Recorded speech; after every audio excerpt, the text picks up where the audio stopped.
So, FireFall, created by Red 5 Studios, and it was released into the open beta stage I think it was a couple of weeks ago now, and I decided I wanted to do a little sort of initial thoughts, I guess you could call it, on the open beta. Of course, it's not the real game. There's a few bugs in it. I have actually found a few bugs already, and this is literally my first few hours playing the game. As you see, I did actually just log in here, and immediately something was going on. I immediately got in a bit of action here. I didn't know this could happen, because I thought there were only a few things. Like there's these things called thumpers, which people call down from drop ships in the sky, and bugs and creatures come and destroy it, basically because you're taking their resources that are on your own Earth. So that leads me on to the story. What happens in the game is, well, the intro is basically a ship that is orbiting the Earth and has obviously lost its sort of orbit, and it is charging down into the Earth, and it's basically going to wipe out the entire population of Brazil and things like that. So in these ships there's an ore or a metal or an energy source that is said to be the solution to the world's energy problems, and it creates a force field around a few people, which is the remaining population, which is the players you play as in the game. And that's how you've got all these superpowers and these amazing strengths, and you're able to communicate with these mobs, and I don't know if you'd call them mobs, but basically they are out to kill you. Okay, so now I'm actually going to get into some of the comparisons between FireFall and other games, and of course this game looks so much like Planetside 2 that must have been everyone's first thought when they got the game or even saw it. I mean, the game's title looks very similar. It has sort of a similar little feel to it. The textures, the graphics, the art in the game look very similar, as you can probably see.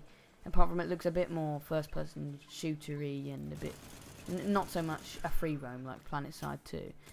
However, FireFall is actually a more of a free roam than Planetside 2 because of it actually has a story. Planetside 2 doesn't have a story, and FireFall has a very good story. I also think it has more engaging gunplay in FireFall, just because of it's more to do with consistent aim more than just, oh yes, I've got a more powerful gun, I'm gonna beat you in one shot, yes!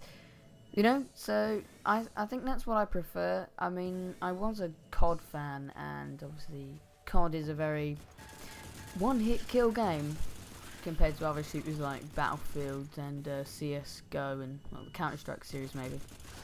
The reason you need to have such consistent aim in this game is just because of how low the damage points are on these guns. You need to use at least 20 bullets to kill one of those level 4 or 5 soldier things that I was shooting earlier. So it does really prove that, you know, consistent aim does get you a long way and damage doesn't. I don't think I died once whilst doing this. I don't think I've died at all whilst playing this game. So it is quite easy to stay alive because of the maneuverability of all the characters. You have a jetpack which you get in the sort of the tutorial level, I guess you could call it. And you also have extra jump things which you can buy, extra flying things which you can buy, and you can upgrade all these things, of course. And this is actually a thumper that I'm looking at right here that you should be able to see. The thing that gets dropped from the sky and collects resources that are in the ground. People actually have to drop these in. They don't drop in automatically as an event.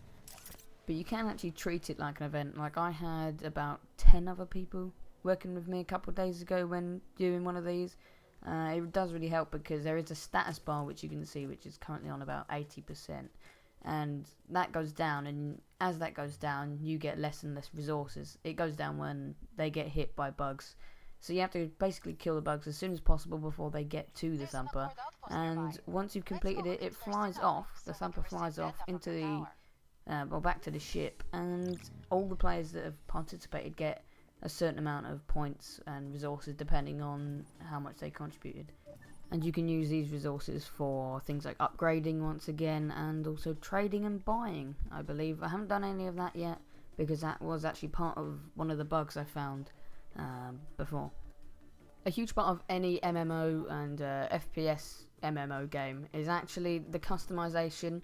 You see customization in most MMO games, like I think they're MMO or MMORPG. You see them mostly in Planetside 2, Guild Wars, and Guild Wars 2, which actually I have. So if you want me to do a playthrough of that, or a little series of that, I will do. But anyway, back on topic. Customization in the game is really good because there is a lot of things you can change. The worst thing though is you actually have to pay to do a few of these things. Like you can change your gender, but you have to pay for that. And changing clothing, you also have to pay for that. With real life money, of course, it's sort of a pay to win. I would call it. So overall, I think FireFall is well worth your time. If you like Guild Wars 2, if you're an FPS player, or you like Planetside 2, this game is for you. Well, thanks for watching, guys. I hope you enjoyed my initial thoughts. I didn't get too much out, but hey ho. Thanks for watching, and have a good day.